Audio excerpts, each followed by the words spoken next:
Welcome back to our channel, everyone. The NetFlow monitoring functionality within DataTill will be briefly explained in this video. With the help of NetFlow monitoring, you can see the overall pattern of customer usage. Both the router and DataTill must be set up to send NetFlow data in order for NetFlow monitoring to function. To enable NetFlow on DataTill, go to Setup and then Usage Logging. On the usage logging page, you have to enable extended logging as seen here and then enable NetFlow monitoring. You can monitor your entire network or just individual customer routers.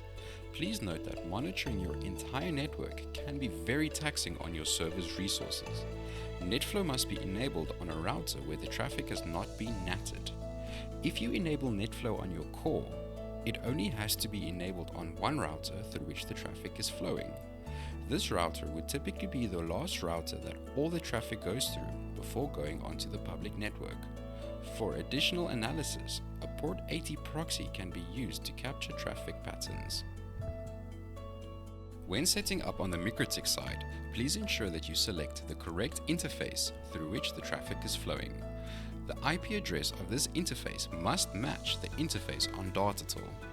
In many WISPs networks, this is typically the PPPoE interface. If you're using Winbox, follow the image on the screen to find the traffic flow settings. We appreciate you taking the time to watch our DataTill video on configuring NetFlow. Please consider liking and subscribing to the channel if you found this guide to be useful. Until next time, take care.